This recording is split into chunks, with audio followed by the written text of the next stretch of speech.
What is up, everybody? Welcome back to the Underdogs Podcast. We're on to episode number 8 now. As always, we got a special guest. Craig, introduce him. Oh man, this is a good guest of mine, a good friend of mine, a California native from Pasadena, California. Went to Mirror High School, UCLA graduate, played in the NBA over 10 years. Still does the Big Three, and is still a part of the NBA family as he is now one of the big time broadcasters. You may have seen him on ESPN. You may have seen him on Fox Sports. None other than Ryan Hollins himself. What's up, Ryan? What's good, bro? Appreciate you, brother. Appreciate you. Oh man, it's hey, nothing but love. You make me feel like I did something. What you mean? You did do something, man? What you mean? You've been a part of California history, dude. Like, I mean, making something out of nothing, man. That's what you did. For real, bro. People understand, bro. Smeeze, you remember? Hey, Mike, me and Smeeze back. This is how long we go back. We played against each other. Fairfax tournament. I was at John Muir, and Smeeze was at Fairfax. He was fat coming off the bench. And we went up and down. I came out the game. They weren't even rocking with Craig. That's what's crazy. We both was just like, man, who is that? Like, that's why the chip on the shoulder is still there for us. Mike, you definitely got a chip. I don't even want to start on you, bro. You got Mike looking like, all right. Nah. That's definitely. No, we appreciate having you on. That's what the podcast is about the underdog. So we're gonna get, we're gonna get right into it. I want to kind of talk about your upbringing, being raised in California and everything like that. So tell us about your upbringing, how your household was and everything.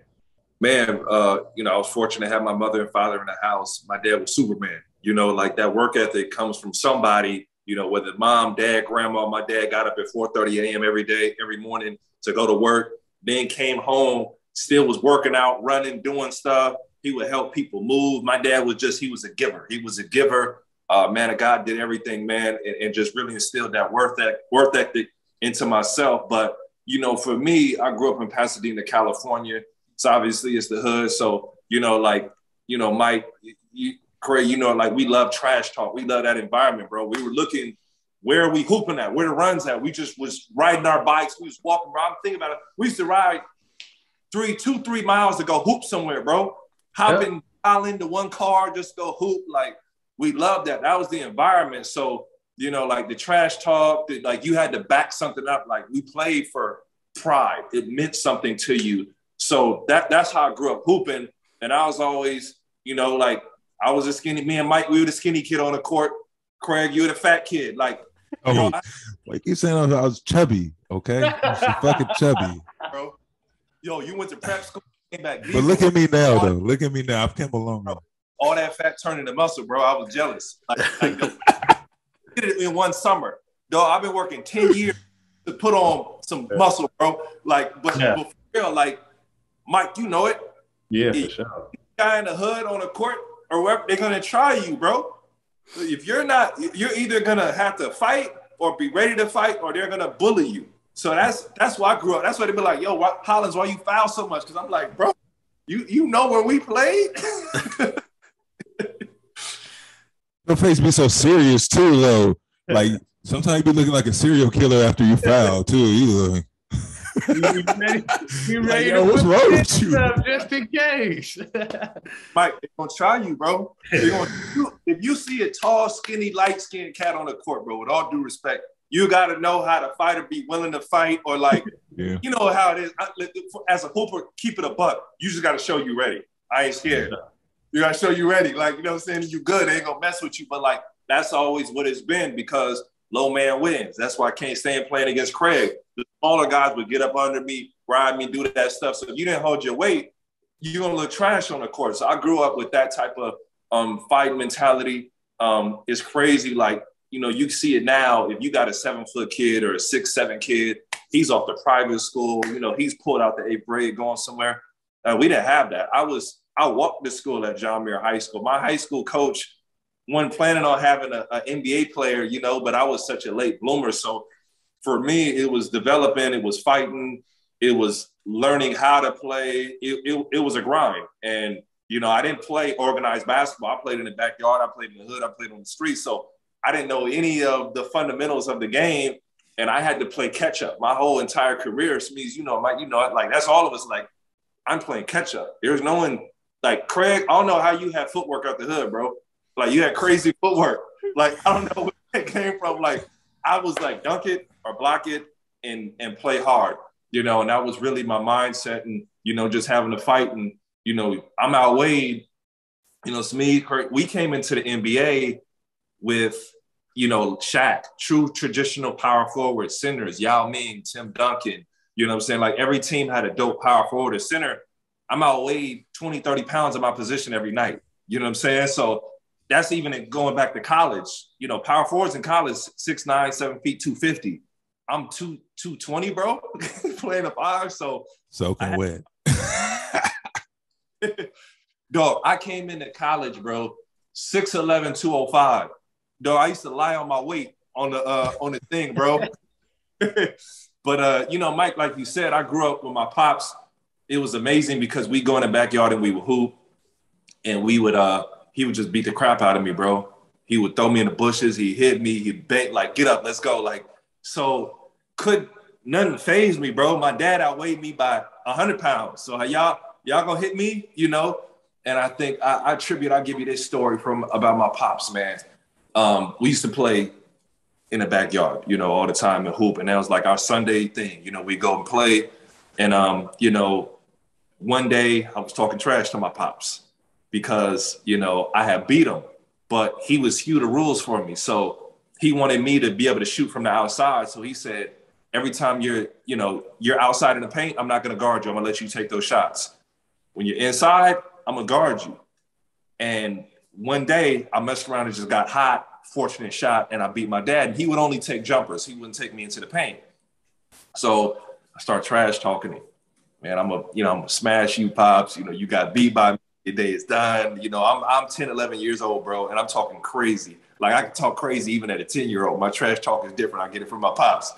My mom is laughing. My sister's dying. So he's steaming, bro. So we go out to play. I'm like, I got it.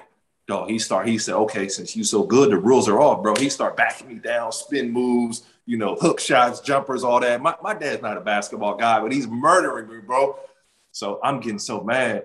Not only is he beating me, bro, he's trash talking me. You know, I'm knocking down one, so I need to get the two to the three, forwards for me. Like, he's going crazy, bro. We're playing 21 ones and twos. He's trash talking me. I get so fed up, bro. You know, as a kid, bro, your eyes start welling up. Tears start coming down. I said, I'm done, man. I quit, bro. Like, I'm done. I'm out of here. And we had this long driveway, and I'm walking down the driveway. I never forget this for the rest of my life because it was just crazy. You know, you had those life-changing moments. And my pops, I'm walking away. I said, I quit. Tears running down. I'm more so embarrassed, bro. It's my ego. And he's like, Ryan, come here. And he get that dad voice that, and I turn and come back. I'm like, what, man? Like, I don't want to hear from you, bro. You're dogging me. Like, you got it. Like, whatever.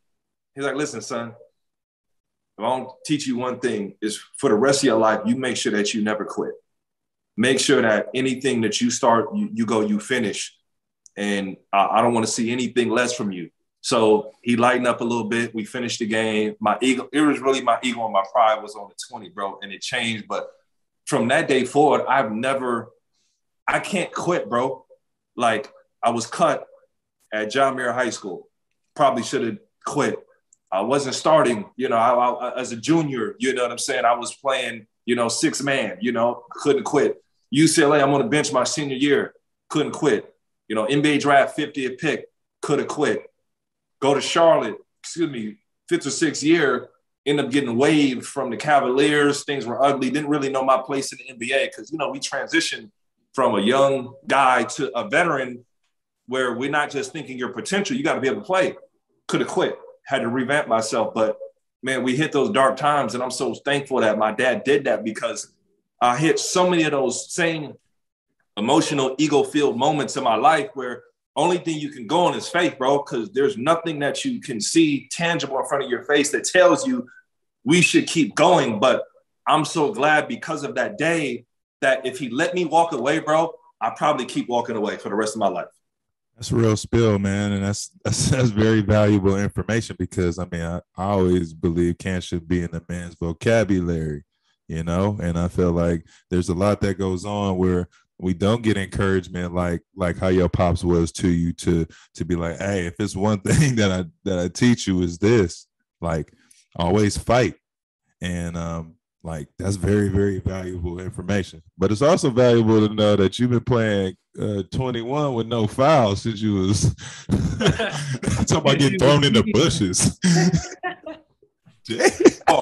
Nowadays, these kids got to have trainers and they got to be in the gym. Like our trainers was going to conquer the neighborhood courts. Yep. And all the surrounding areas. Like we riding bikes longer than we on the court. Like we riding 5 miles, like and still playing 10 hustles and 5 up and down full courts, you know what I'm saying? And then getting back on the bikes and going. So that was like a part of our training. That was a part of our, you know what I'm saying, upbringing. That's everything that we like try to embody, where we are embodying in this podcast.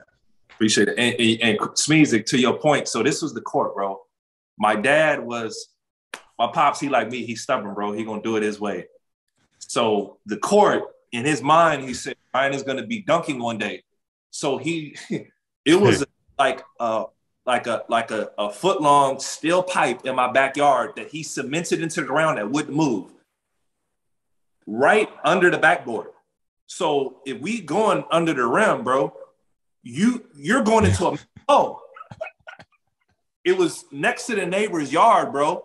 So when the neighbor's yard was ivy on one side, bushes just right to the right, next to the. So when he fouling you, you're going into bushes. If you're going for a loose ball, you're going in there. Yep. You want a loose ball, first man in the bushes, bro. Real talk. Real talk. Okay. No, that's how I grew up playing with my pops, bro. NBA Jam. Bro, metal pole. Right into the metal pole, bro. Hey, so I'll tell you too, because you made me think about it. The reason why I am so good, like with my footwork, like it's so much muscle memory. Harvey Katani, before every practice, the first 45 minutes, it's nothing but footwork drills. And I'm talking about jog to the free throw line, forward pivot, reverse, half court, all that, right? And in reverse, forward and reverse, then stutter steps, then defensive slides, right? All these intangibles every day. I used to hate it. You know, we do this every day. I'm in a full-on sweat every day. But then in the summertime, I'm like, I don't even know how I did that move. I don't even know how I ripped them, hit that, came back this way. In my mind, I didn't even make that up. It was just all improv. Hey, Mike, here's the frustrating thing about me and Smeeze. Mike, that man has been my arch rival for the longest time. We was both trash on varsity in high school. And like, so my junior senior year, I was lit. Yeah, you was I was lit. What you took? Yeah, sophomore year. That's how I be made. We got in the championship, and Harvey didn't even play me. No, you was still fat. It was like sophomore going into junior. You was still fat. Hey, Mike. Okay, so look, we about to get into that, right? I want to talk about your high school experience anyway, right? So you were saying like you got cut at first from the team in high school. Kind of just walk us through, you know what I'm saying, your high school experience. So my high school, we had athletes, bro. And this is before athletes would get shipped off to private schools. We just talked about that. John Muir High School. So we're always talented. Like you couldn't just get on a team and be good. Like you had to make the team. All this friendship stuff where, hey, dude, we got 4 and 5 soft frost teams. We didn't have bread like that. We had freshmen, JV, and varsity. And you ain't make it. It was 70 dudes at tryouts. So when I came in, I was 6'2", 135 pounds, and never played basketball a day in my life. So I'm trash, but I'm 6'2". You know, I'm tall. Maybe I should make it. Did you have braids? No braids. You still had the braids? No braids there. No braids. Just the house cut. Pops with the house cut. No fade. Bo. No fade. Oh, just cut it off. You know what I'm saying? So, I go to the tryouts. I'm thinking, loneliest dog. You know those days you never forget. I never forget that walk. And like all the shaming and stuff, I thought the shaming was good for us to a degree. They call it shaming now or whatever. Yeah. So coach put the list of who made the team on the door outside of his office. And you go to look and see if your name is on the team, bro. So Cass had to take that walk, Brody. You had to take that walk, Brody. You take that walk? Nah, they missed my name. Hold on. Let me my name is not on the list, bro. I was sick. But what I did do, a lot of people don't notice. Smeeze, you probably know this because I said, I've never played organized sports before. My goal is to make it to the NBA. What am I going to do to capitalize? Because I got to learn this team thing. I've never played any organized anything. So I went and played soccer. I went and played this, got on a soccer team, got my conditioning right. I definitely wasn't a basketball player. I really wasn't a soccer player, but I ran, I was conditioned, I learned. And what was wild, bro, is in the middle of the soccer season, I grow 3 inches. I'm like, dang, bro, you're like 6'5", but keep in mind, I look like a big 10-year-old. I look like a 6'2", 10-year-old, bro, in high school. So it's like, yo, he's young as heck. But I was athletic, I could move, but it was like, yeah, he's young, no facial hair, voice is real high. They're like, man, he's young, like he might end up being something. So I try out for the team that summer, and I'm just way more confident. My body's grown. I'm 3 inches taller. Like, bro, you're on the team. But I still remember the second time taking that walk, seeing my name on the list, it wasn't nothing like it, bro. But Mike, having to, for one, I'm in the hood playing soccer with the essays, bro. And them some of my boys to this day. So, they looking like, man, what's he? You got to be really strong-minded to do that in the hood. But they looking at you like, look at this dude, he playing soccer. You got the homie football, playing, baseball. You can kind of get it with baseball, Basketball, I see the team coming with their jerseys to class. The cats used to wear their jersey to the class on game day. Like, I'm sick, bro. My whole freshman year, I'm sick, Smeeze. What was you going to say, dog? Nah, I was going to say, like, just to talk about football, the real soccer, like, there's always pickup out here in California of football pickups, like hoop pickups. So you can go and play, like, football anytime, soccer if you don't like football, but you can go and play anytime. That's why it's just funny to hear that. Like, you just out here. Bro, I was just out there running around and like, when I'm team, I'm hungry, bro. I was trash, very much so. But like, if coach told me to do something, well, all the guys thought they were nice. Like, bro, I just had, 20 on freshmen. I'm doing every single drill 100%. I'm locked in because I'm like, bro, I could not be here. Like, he cutting cats, bro. Like, I've been cutting. I'm trying to be here, but I took everything so serious, and that paid off because a lot of cats took it for granted. And that was another lesson where I thank my high school coach for cutting me. I wish he had to work with me more, but like, he was so gangster. Like, it wasn't like, hey, keep working out. We'll look for you in the summer. Like, dog, he cut me and that was it. He kept walking. And my high school coach had a military background. So he used to walk up. He used to speed walk through the campus. He was so cutthroat. And the one thing is, my school, we always had guards. We had guard play, but we never had a big. So everything we did was for guards. So like, this is another makeup of Ryan Hollins. I always had to do the guard defensive drills, close out the touch, slide your feet 2 slides, get in the stance, run, close out, fight through the pick and roll, run back, hard hedge, hard show. You know what I'm saying? How they switch everything. So I'm getting trained like a guard. I'm playing closeout drill every day as a guard. So defensively, I'm a guard on defense. That's why, that, and that's money in my wallet. Now, offensively, we were behind because we just ran 5-man motion, moving the ball and cut. There wasn't no footwork from speeds, wasn't no drills like that. Just go dunk everything. But my coach was never equipped for that. But the defensive part, I've always felt like I had to get in the stance. I didn't know any other way. That's just what we were supposed to do. And that's what, when I started to grow and get more athletic, that's what made me different as a ball player. Now noticing that and all the work you were putting in through your high school career, how you end up at UCLA? God. Because y'all know it, guys that get cut from their freshman year don't go to UCLA. Not this Steve Lavin's UCLA, where he getting who the top 5. You know it, Smeeze. Who's the top 5 names in the country? Lav would go get all 5 of them, bro. That's what he was on. He would get that. So I originally signed my letter of intent with Coach Lorenzo Romar, right? This is the leaves.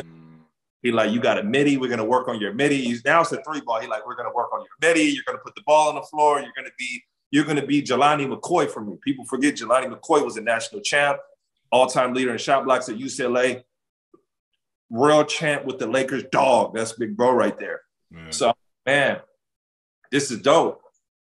So he ends up, he's at St. Louis University. He ends up leaving St. Louis University. And I always want to be a Pac-10 kid. Goes to Washington. So everything is set in stone pretty much for me to follow Coach to Washington. I'm signed, still committed, guys. This is out of my control at this point. Guess who comes out when I open up my recruiting? Last second, UCLA out the woodwork.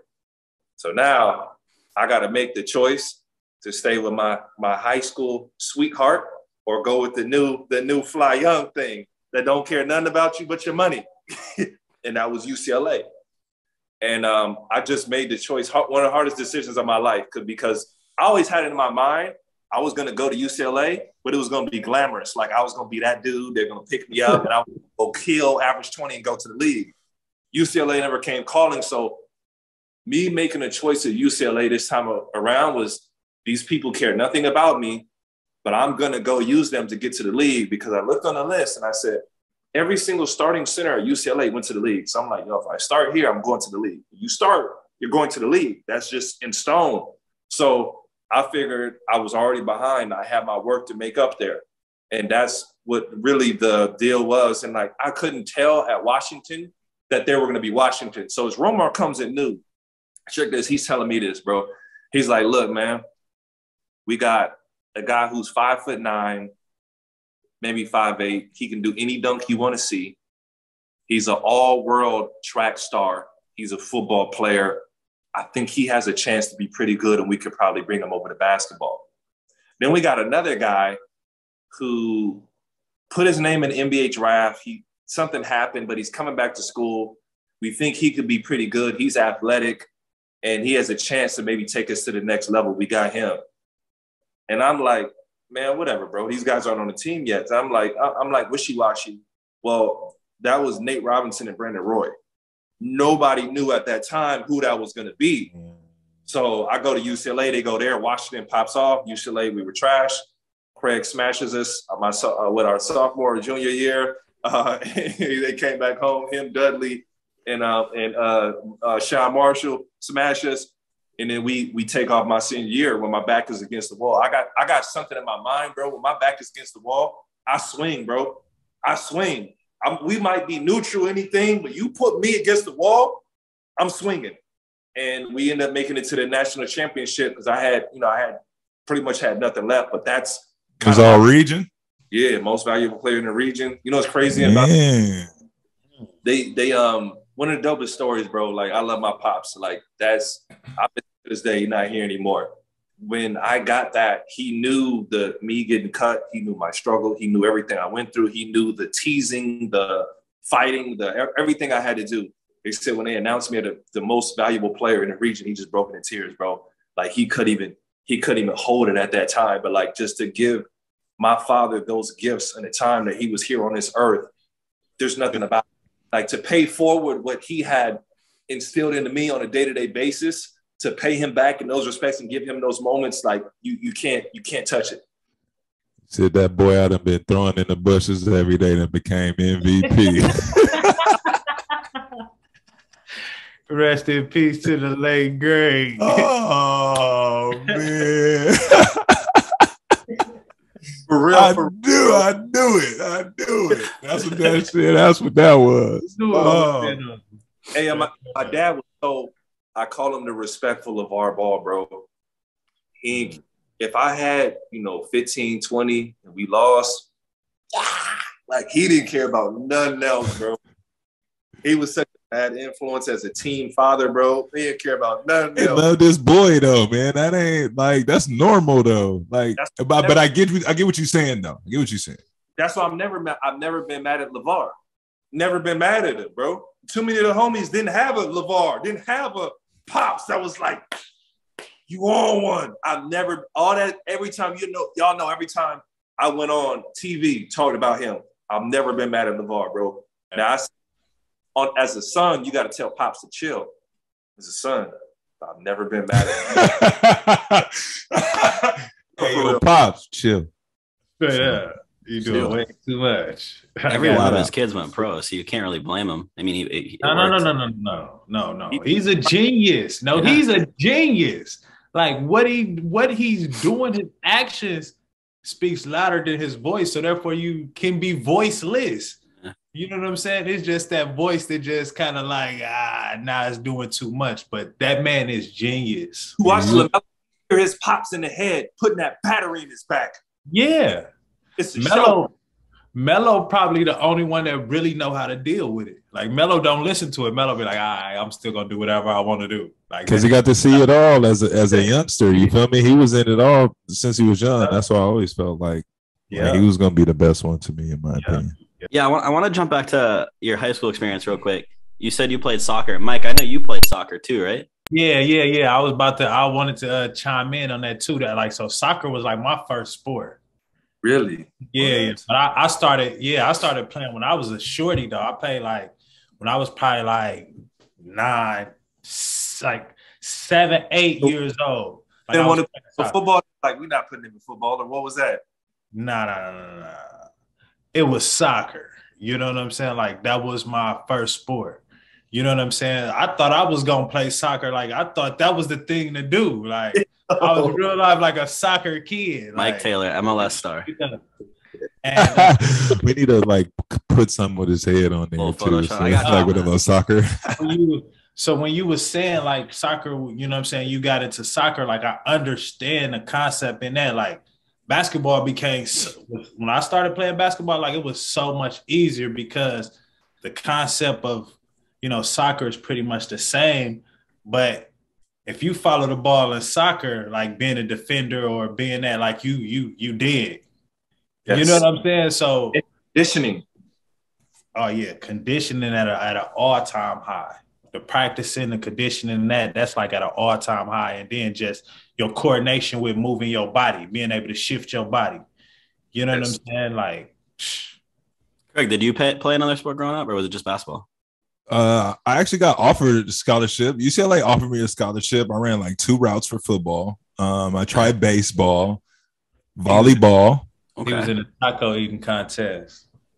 No, hey, but you know what's funny? Ragged on today. Yeah, like so. Hey, I used to love going to the women's volleyball at Boston College. Right, shout out women's volleyball, Boston College. Oh man, that's what I used to do too. Right, I used to go to the games. So I love going to the game. So they had a pie eating contest.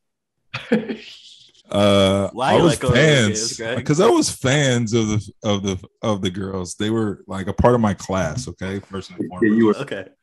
That part. And I love women's sports. My mom taught me the game, so I love women's sports. All right, back to the pie eating contest. Back to the pie eating contest. So we had to eat these Boston cream pies. So it was like me. We have Matthias Kiwanuka, and we have a guy who played hockey. He was part of the New Jersey Devils or something like that. Played like 15 years. So we had a pie eating contest.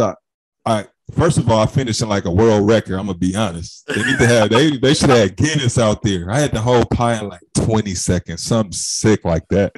Everybody was kind of mortified. Like even the football players was just looking at me. I wanted to win. Okay, I'm competitive. But that was my thing. Okay, yeah. I did win the pie. I won food eating competitions. I played volleyball, baseball, but I was trash. Hold on, Mike. You went joke means you really won competitions. I really won competitions. I won a pie competition. Hey, if anybody want to ask Matthias Kiwanuka, New York Giants, shout out Matthias. Matthias was there. It was 3 of us, which was dope. You had an NBA player, you had an NFL player, you had a hockey player. do that competition for women's volleyball game. We need to get a rematch of that next week. I'm winning. That's easy. That's Rematch. easy.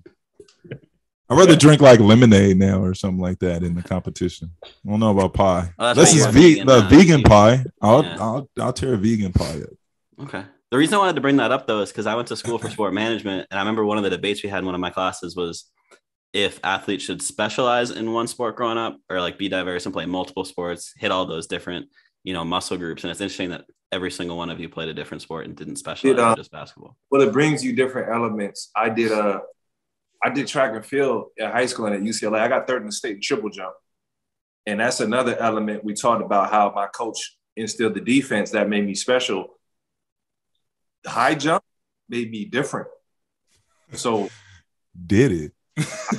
1%er athlete in the NBA at 7 feet. 7-footers are not supposed to high jump. So I was trash at it and I learned the mechanics. So when I went back to basketball, I was a little rusty. I start flying. I start dunking. I wouldn't just jump. I was flying. So now it was different. It was like, yo, who is that? Where before I was athletic, but I wasn't flying. I could dunk. I could do enough. Then I start flying. Now I become a 1%er. So that track, that high jump aspect, and it's something I did at the end of basketball because, once basketball season over as a senior, you'll have nothing to do. And it was fun because I just kept getting, every week I got better. Every week I got better and better and better. And I fooled around and made it to state in triple jump. I was supposed to be a high jump. Made it in triple jump. So that was just crazy. But that made me different. So Jordan, and you only did it your senior year? Only my senior year, bro. Oh, that's crazy. Okay, so here's the deal, though. All right. That's good. My grandmother was 6'1". So for a woman back in the day, 6'1" is unreal. It's like a footer. But my dad, he was only 6'4", but he was tracking football. He was a high hurdler. He had bounce, freak athlete. I got the best of both worlds, but I just didn't know it until later in my career because I developed late. I grew an inch at UCLA. I was still, 16, 17, 18 years old, still developing and growing. So it was like, dang, he getting bigger, stronger, faster every summer. This is scary. Where some kids already had mustache, all that. Like Smeeze was a grown man, bro. When we played, Smeeze was a grown man, bro. He had to chisel up. Like me, I was still developing. So it was a different journey for myself. So at what point did you know that you were ready to go to the league? I always had faith in my mind. But Smeeze and Mike, you guys probably remember this. I think you were with the Clippers, Mike. We would go before the UCLA runs when it was getting redone. We would go to Windward and play. And I remember, I'll even rewind, it started at UCLA. I would go because we love hoops. So we get to campus. A lot of these dudes don't like the hoop. Now I'm in the men's gym, the little wooden center. Smeeze, you remember? I'm in there hooping with everybody. I don't know any different, right? And late night one time, Earl Watson comes through the door. Earl Watson comes through. I'm like, oh my God, y'all gotta understand. I look up to Earl. Earl was like, this is a superstar. Mm.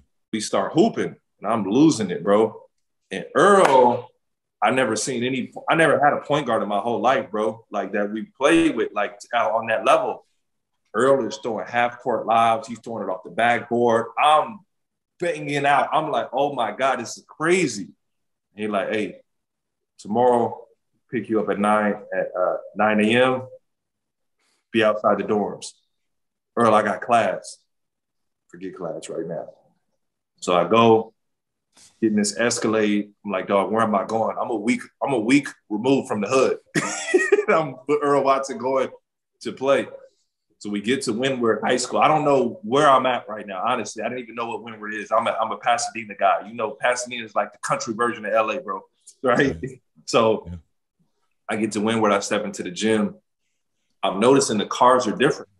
I'm seeing Maybachs. I'm seeing Lexus. I'm seeing all these. Like, where are we? We get into the gym, bro. Magic City. 3 full courts. Barron, Prime Barron, Paul Pierce, KG, all these Tyshawn Prince. It's all these guys are in the gym.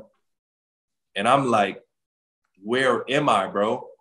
And I remember I'm so athletic. They didn't know who I was. You know, you the young boy out of high school in the gym. I'm playing with Earl. Earl puts me on the team. I'm banging on cats. Lob, run, windmill, all this, just athletic, don't know any different, fresh out of high school. And I remember realizing I hit my boy that night, like, bro, I think I can make it to the league. I was like, dog, because I'm like, if he played for the Clippers, he played for this. Like, these ain't college players. I banged on Buddy. Like, I'm looking at him. I'm better than him, bro.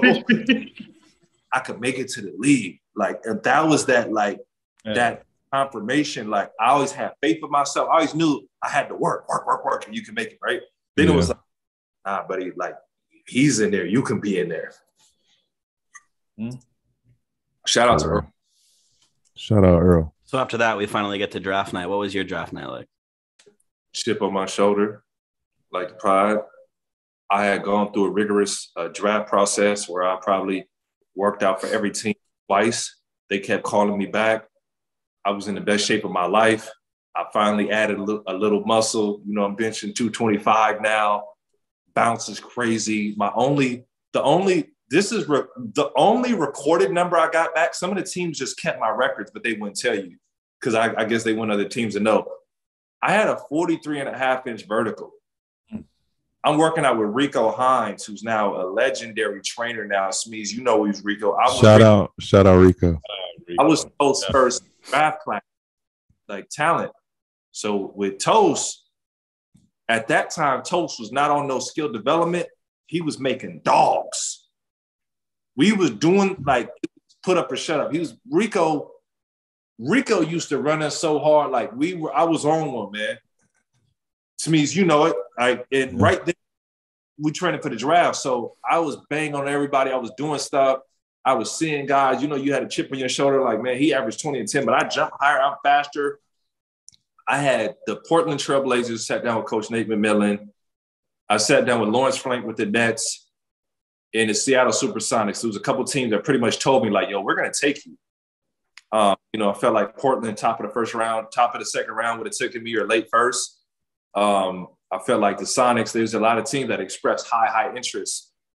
Long story short, I don't get invited to the draft. I'm at ESPN Zone down in Anaheim. And I'm watching these picks go by. First pick, second pick, third pick, fourth pick. I'm 50th pick in the NBA draft, bro. We should be thankful to be picked. I get drafted. I'm steaming. I get drafted during a commercial. I'm steaming, bro, to the Charlotte Bobcats.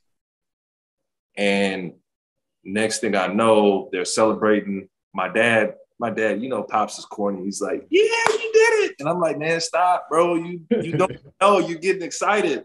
And I look up. It's on a commercial. My name comes across the bottom. I didn't even hear Adam Silver say my name. I'm kind of mad. Now I'm smiling. I'm like, hey, you know what? I'm here, whatever. But I'm still a little irritated, chip on my shoulder. Next thing I know, I get a phone call. My agent's on the phone. It's Michael Jordan on the line, bro. I'm like, congratulations, son. Welcome to the Charlotte Bobcats. I'm like, what? It's a killer moment. Shouldn't even be in the league, man. Yeah. And I'm on Mike, Bernie Bickerstaff, JB Bickerstaff, who we've all worked with in Minnesota. And you know, it's funny. I had a moment in that Charlotte workout where I knew if it went down, I was going to Charlotte for sure, where the ball went out of bounds. They never said it was out of bounds, bro. I dove into them bushes, killer. It was some boxes.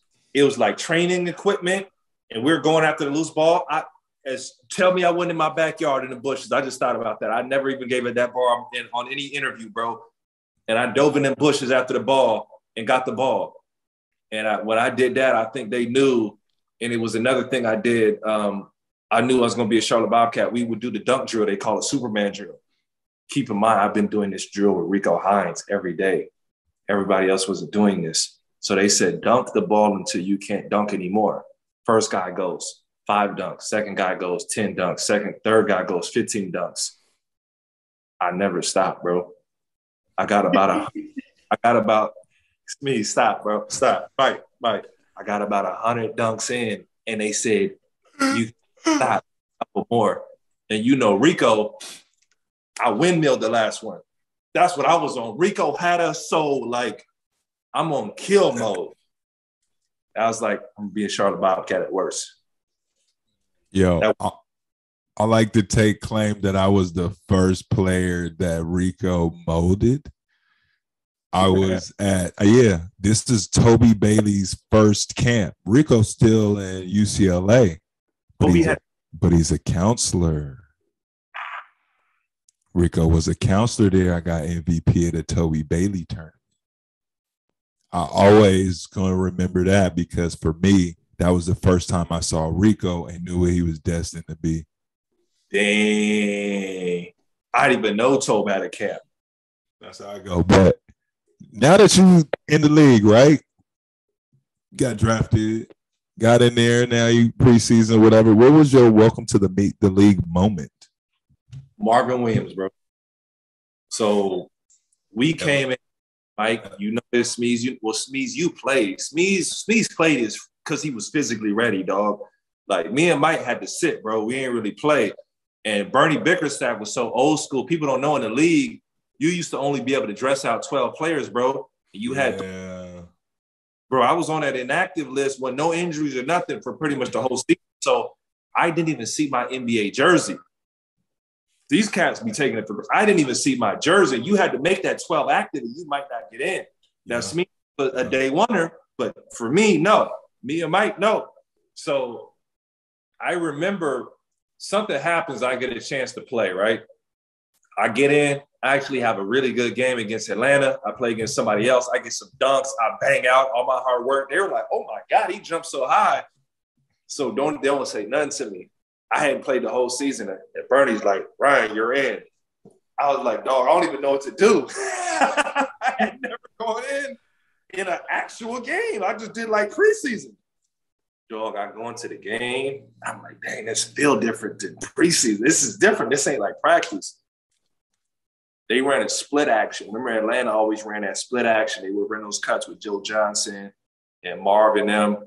And I'm thinking, like, Marvin is, he regular. You know what I'm saying? Kyle, I'm going to get that. So I'm sitting on the weak side block. They run split action with Marvin Williams. Marvin Williams gets the ball up the split action from Bibby so fast. He gets the ball.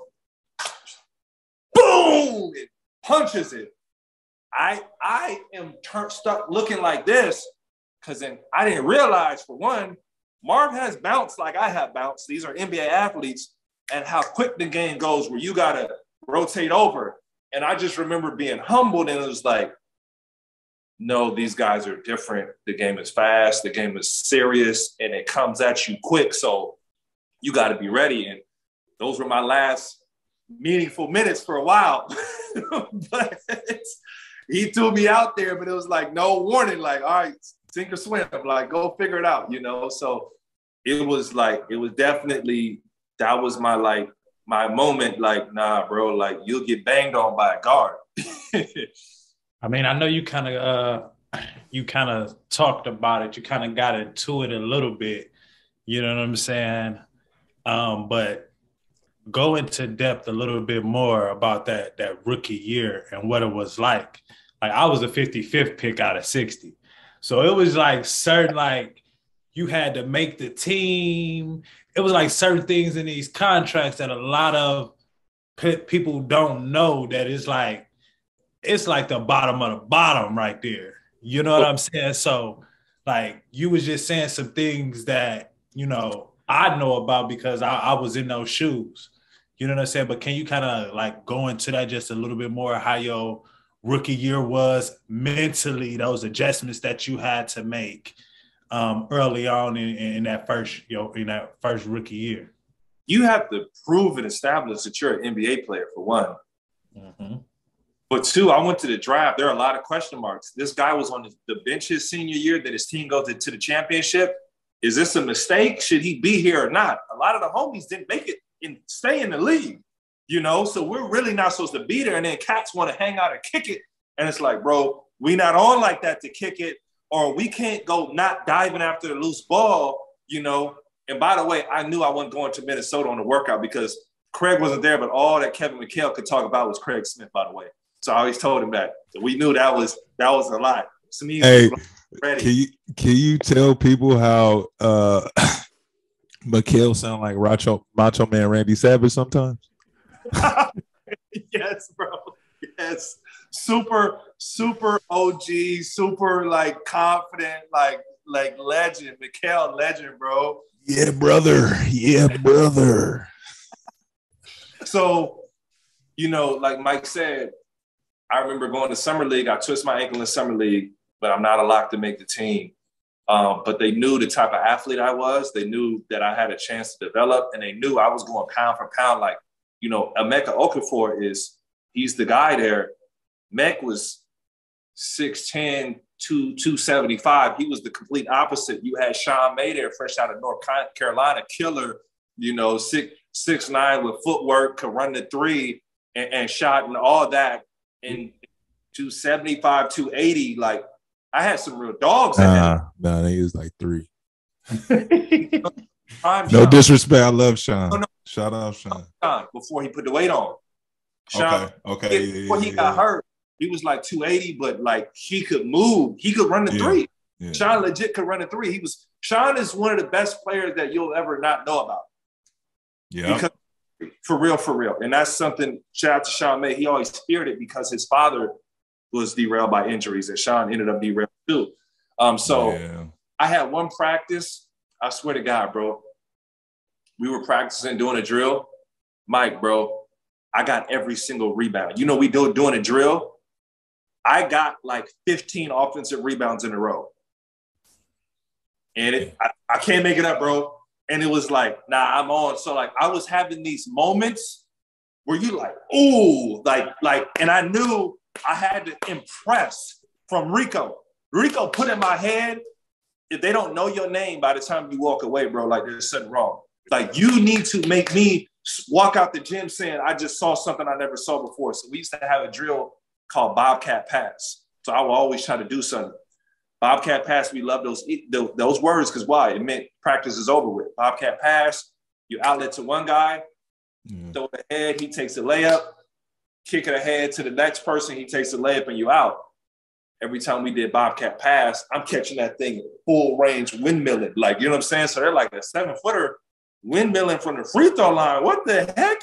So I had to do those things to where they could justify me being on the bench because otherwise they're going to bring somebody else on. But they're like, nah, he's going to be nice or he's going to have a chance, in some time. So I had to do that. And then some cats go in with 2-3 minutes left in the game. I go in, you're going to know my name. I'm going to get a flagrant somebody or I'm going to block a shot. And I did that to where they're like, nah, we like what we see. Like all this like player development, load management. The OGs played every night, bro. The OGs played every single night and did not rest. So for us, there was not like, hey, get them some action, and the G League does a good job of developing and playing now, but it was trash then. It was trash because it was a place where nobody wanted to be. So best for me to be practicing, but like I would make those plays that kept showing, nah, bro, he should be here. But that's because Rico had a battery in my back. So I was not taking that for granted. Like I had to be special. Yeah. Mike, you already know you was picking up full court every day. Oh yeah, no. That was I had to find, like how you say, I had to find that little moment to where it was gonna be like, oh no, it's something different about him.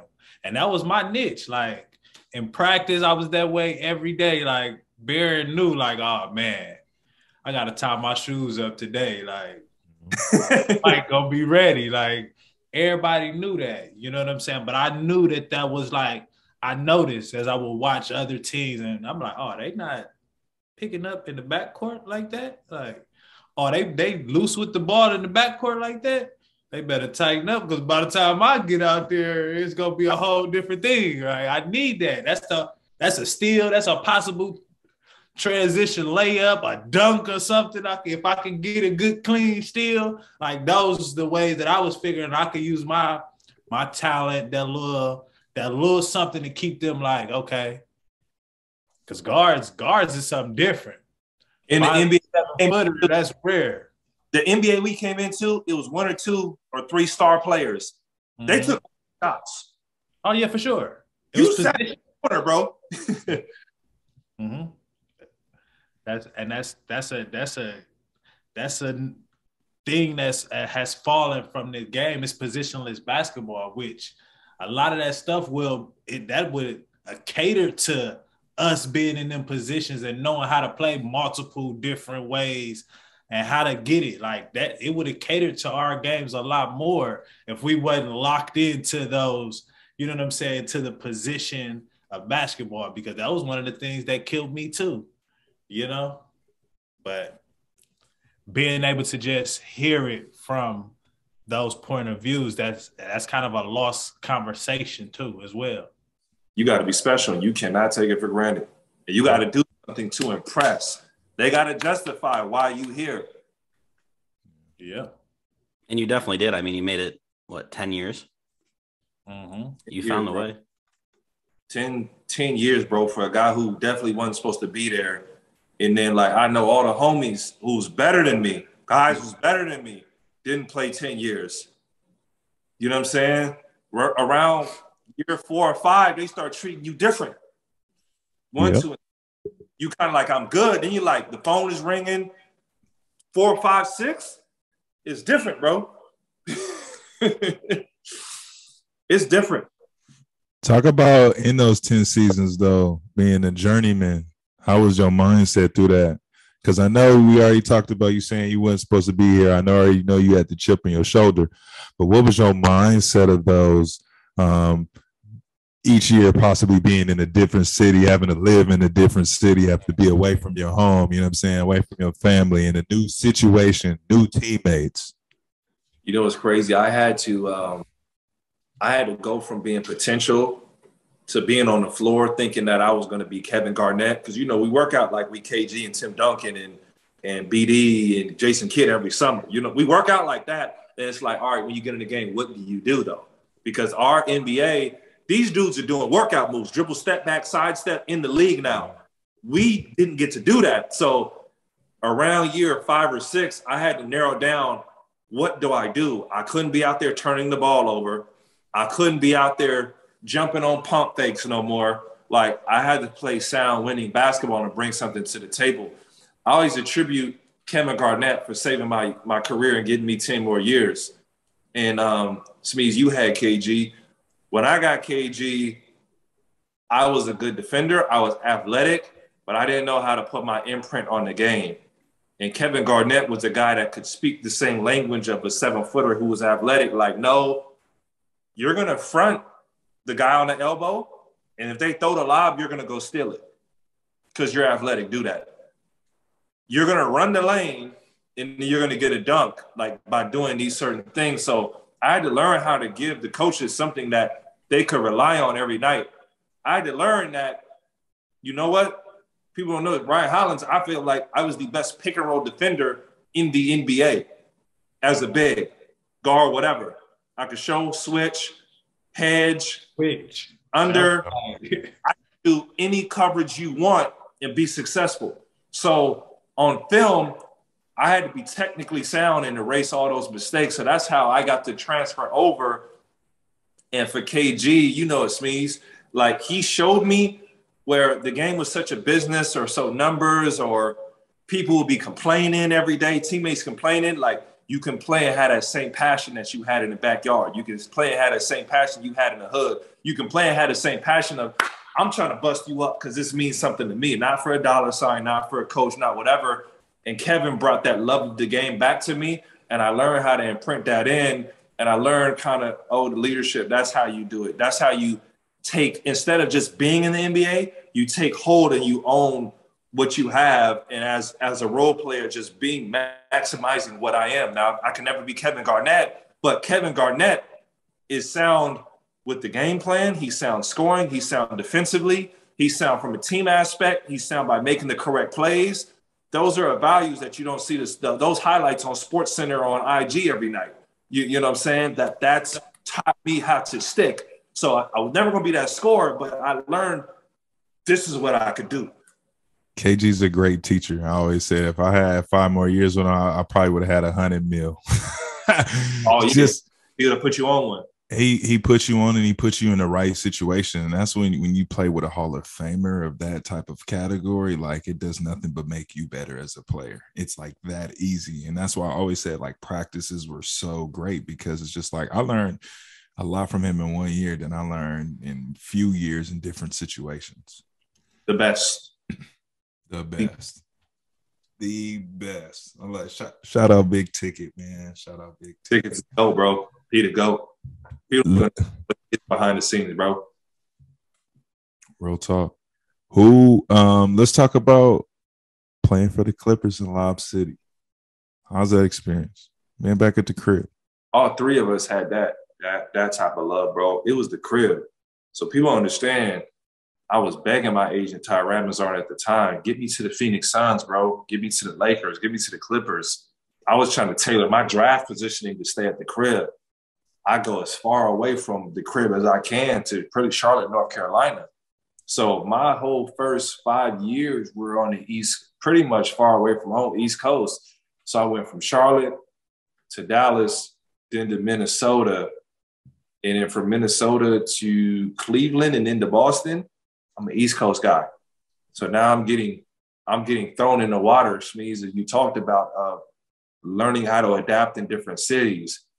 Get my cool little apartment, get me a TV and a bed, and I'm kind of good, bro. You know what I'm saying? And that's something that I had locked in to be able to do in each and every city. So I swear to God, every free agency, every summer, I would be like, yo, what's up with the Lakers and the Clippers? They had it, bro. And then real. With KG in Boston, the Clippers called, but they weren't offering the right money. People don't know that. They weren't offering the right money. And then New Orleans was actually going to offer me more money. But I felt like they promised me minutes and opportunity to where I could get paid more money with the Clippers. And I'm like, it's a chance to play at the crib for the Pops. So that homecoming came at the right time, because when I was young, bro, I would have been cutting up with the Clippers, bro. The homies would have been at the games. Like, it wouldn't have been good. I was like, Carolina, right? Smee, you already know, bro. The homies. By the time I back to the Clippers, I was ready and I had KG. So I was on one. And then I think what I should have done, honestly, I should have tested free agency after that first year with the Clippers. And when it got paid again, I think my mistake was coming back, because Doc Rivers, who was my coach in Boston, he took my services for granted. He had a different vision of what he wanted. And he took my services for granted. And I thought that I would be able to excel in that. And I should have left and got paid. But I just pretty much signed on the dotted line, and they looked at all my analytics, all my plus minuses, and was like, this is a no-brainer. Like, you did us a favor by staying.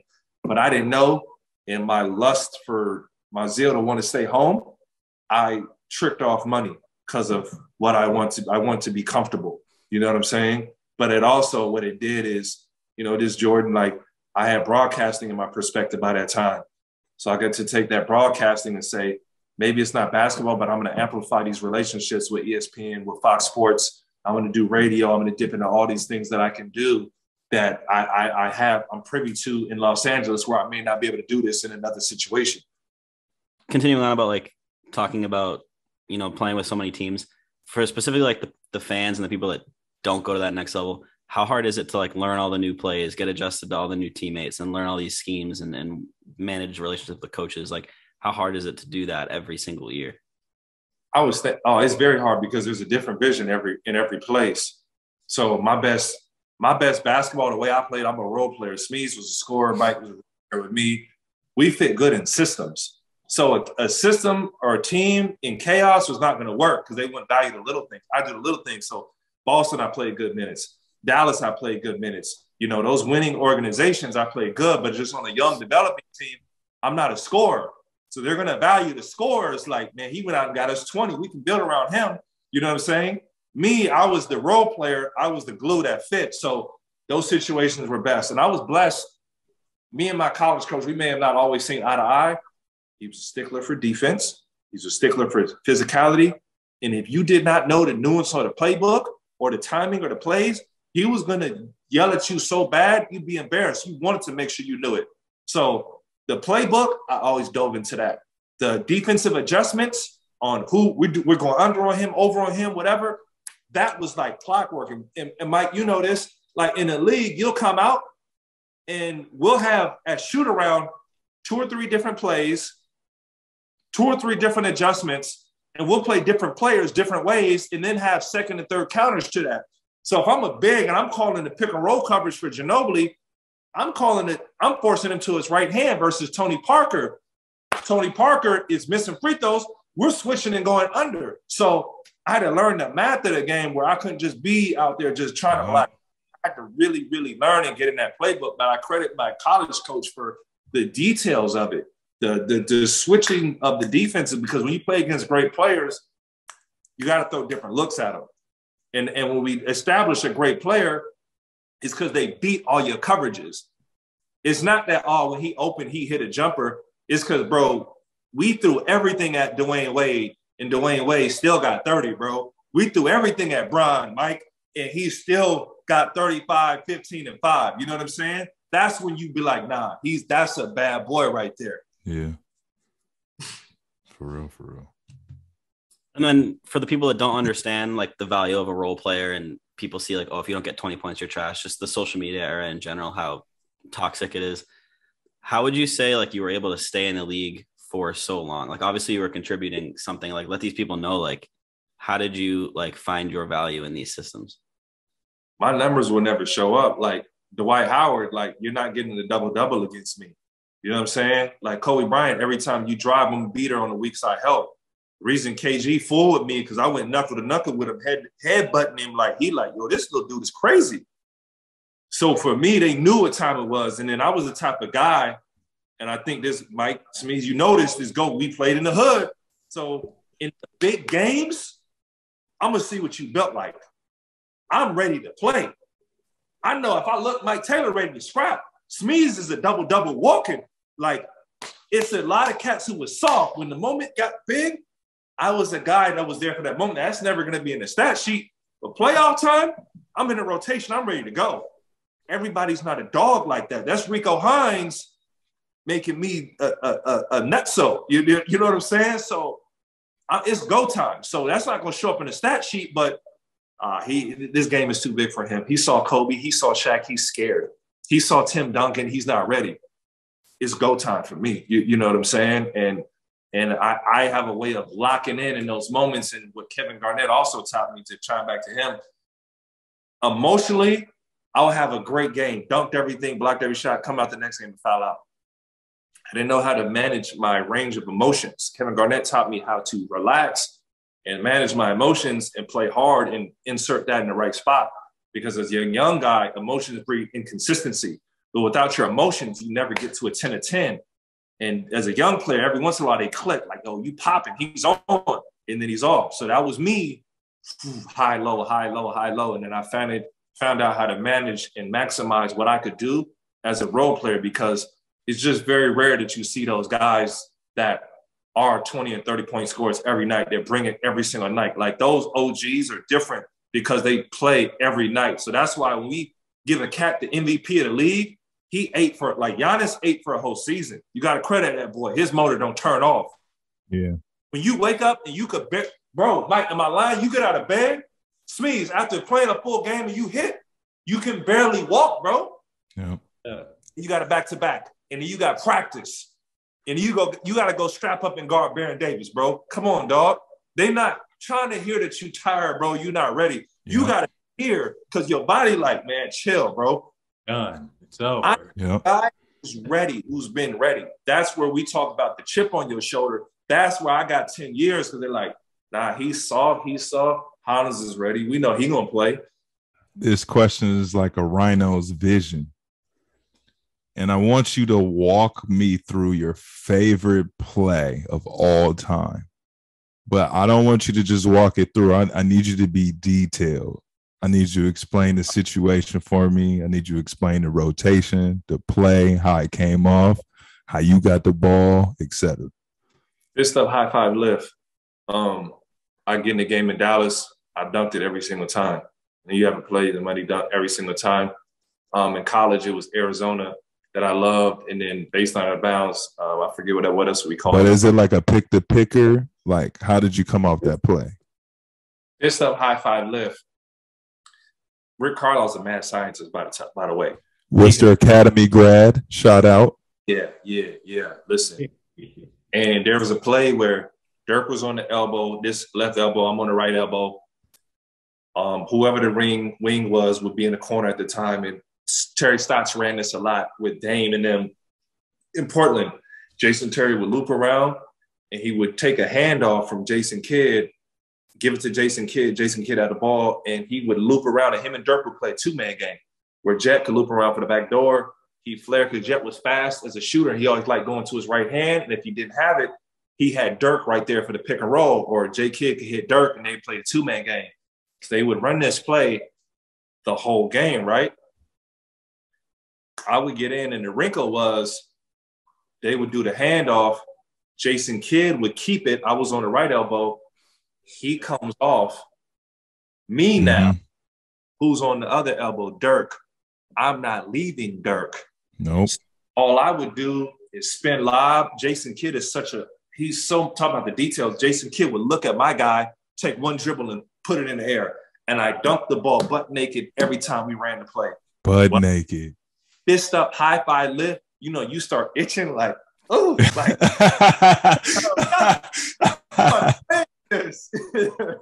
I'm about to eat. You know, it's funny, like a lot of people don't know, like, I don't smoke, I don't drink, I don't do none of that. But like my high was the cheer of the fans in the game, bro. That was my high. Like I'm high off that. I'm going into practice like a fiend. Like, bro, how do I get my hit in the game? Yeah. We talked about like, you know, it's funny, like you don't realize you miss it. We play in the big three and you hear the crowd. The first time you hadn't heard it in a while, you're like, we was like, oh, minute, bro. It's been a minute, but I need my next hit from the fans that cheer. I get it dunked, and I knew this is coming, bro. This is coming. This is the easiest bucket I'm gonna get in my career. But that fist up high five lift, as any athletic five man, ask Tyson Chandler. Go next time you see Tyson Chandler, like yo, fist high five lift. He gonna perk up because it was a dunk every single time in Rick's system and playing with Dirk. Going to play basketball overseas, why overseas, and what was that experience like for you personally? Man, to be blessed to play 10 years in the league, now I'm not a young guy. I got a family. So I was going to go into a D-League situation with Earl Watson over in Phoenix, but they were kind of playing around with the paperwork because I felt like if I went over there with Earl, I was going to get minutes and I was going to be in the NBA in no time. I just had to show that I was healthy. I didn't get that call and I realized I got to go make money. So that's when I said, man, I got to go overseas. Let's go overseas and get this look. Overseas is such the best, worst environments that everybody should go to have a look of the real world. Perspective. Because if you're not mentally strong, it's going to test the fibers of who you are as a human being. You can go insane over there. If you're not at peace with yourself, because it's like basketball rehab. You're staring at the walls every day. If you don't know how to speak up or you're not educated, they're going to put you in a box and disrespect you.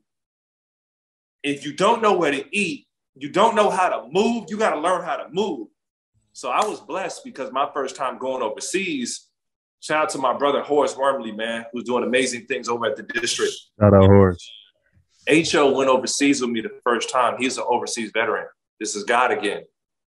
H.O. is world traveler, been overseas. He's been fighting that fight for a long time and survived. H.O. came with me and walked me through the stuff. So I had my brother walking me through everything, bro. My first time over there. And then we felt like I was ready. He left and he was in between jobs. So, you know, overseas, you might wait 2-3 months overseas for a job, for the right gig. That you can't just go anywhere. I had to learn, does this league pay on time? Is this league late? If they're not paying, is it time to get up and leave? Do you have a second team ready?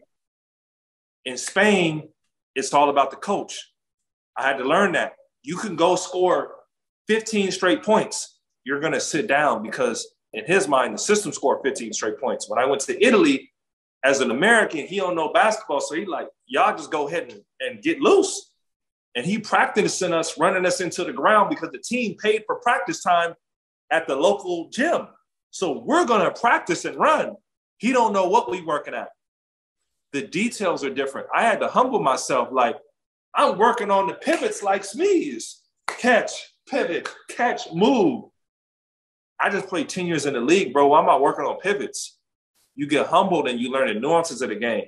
And then you kind of get tested because you think you nice. You know, you could dog buddy on the other side, but if you can't shoot, you got a weak left hand, you got something, the team is like, go to your left hand. Sure. We know you ain't got it. So if you don't add these things into your game, you're going to get exposed. Yeah. So high IQ of a game. And it's very tough to find a sweet spot overseas. And overseas is all about the power.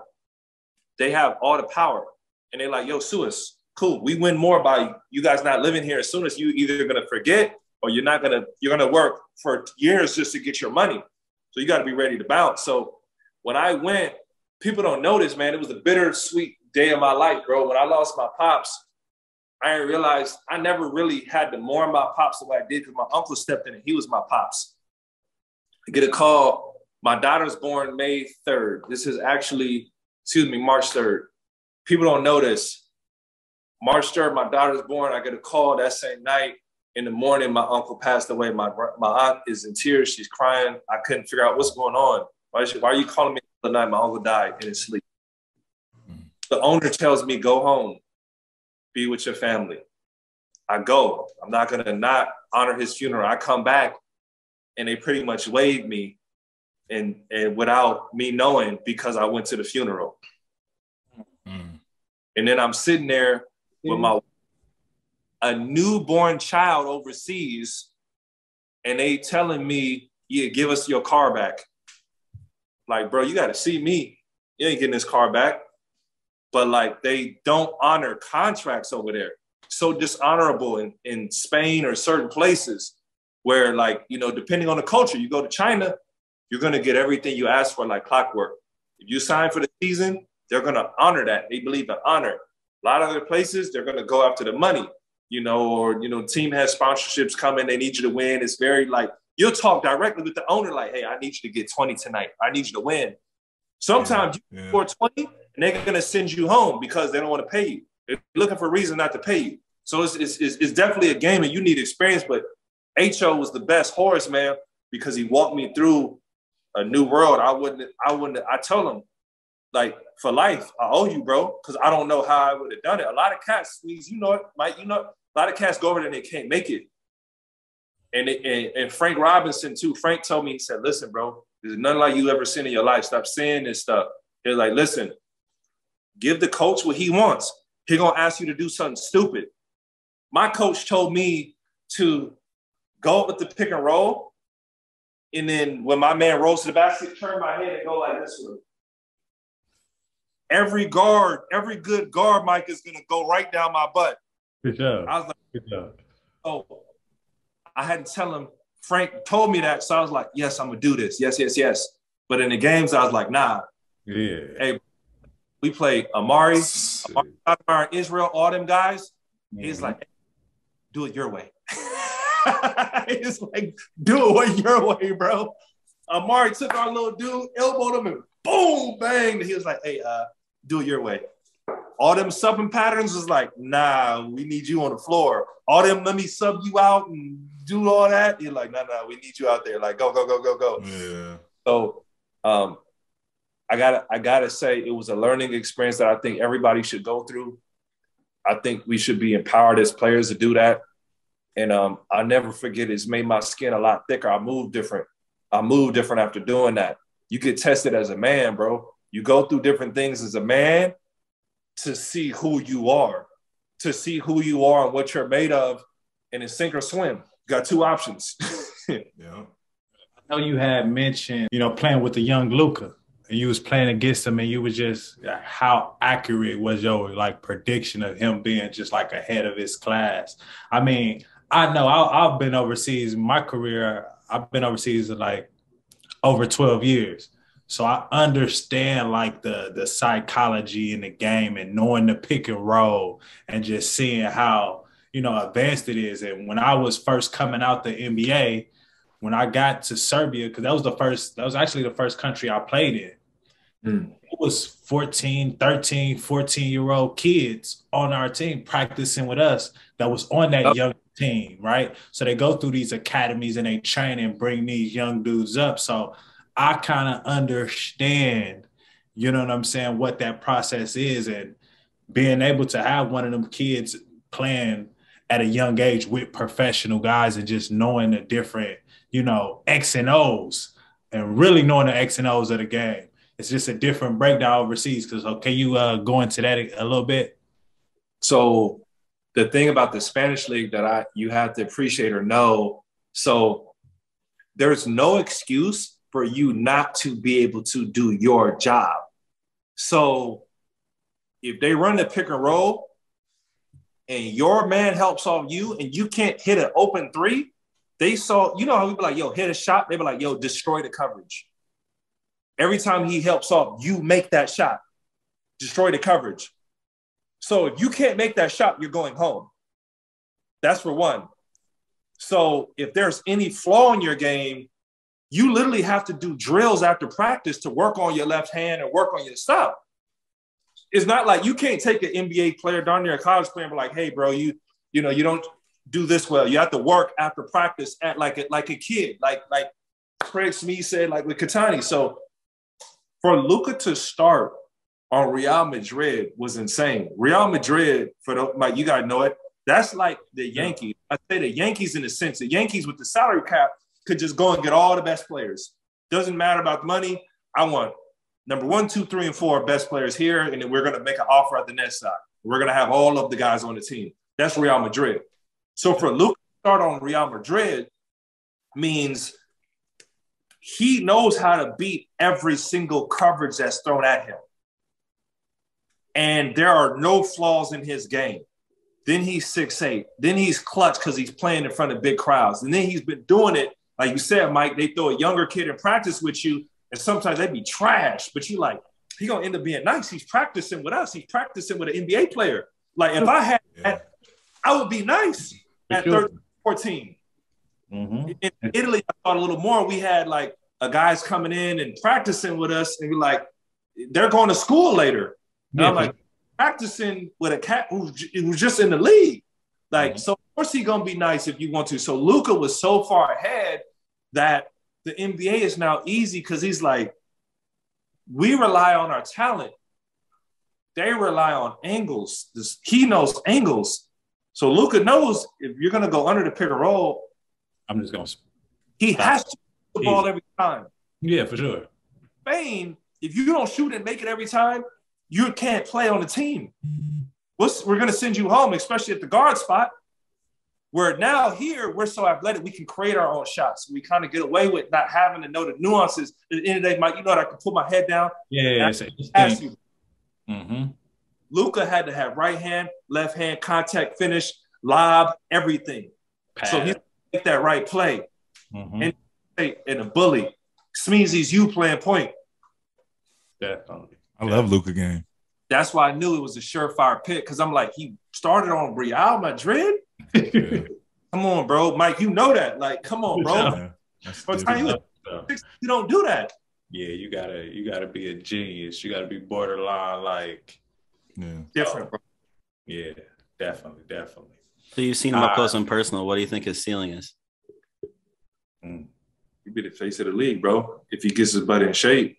If Luka gets in shape, it's a wrap. He's in better shape than what he was last year, this year. So, I mean, he turned in a few corners. That's why he's killing. He's the closest thing that we have to LeBron. Unathletic LeBron. He's the closest thing. And LeBron wasn't clutch at that age, and LeBron couldn't shoot. LeBron developed that like in Cleveland. LeBron's best year was in Cleveland, where he had bounce, he could shoot, and his IQ has always been there, Luka's that now, he's just not athletic, and he got post game. LeBron didn't have post game until Cleveland. Yeah. So his ceiling is the face of the league. He just doesn't have, the fits. He just needs 3-4 more Durrell Finney-Smiths around him or another guard that fits with him. He might need his Kyrie. You know what I'm saying? I think they think Tim Hardaway is the Kyrie, but he might, Riri's different, bro. They might need that, that Kyrie over there, See what Dinwiddie can make happen over there, So he's Bron, bro. He's face of the league if he gets his butt in shape and he starts taking that side serious. That's why, we run on for LeBron. LeBron is he's everything. He's everything. He's everything. Works on his body.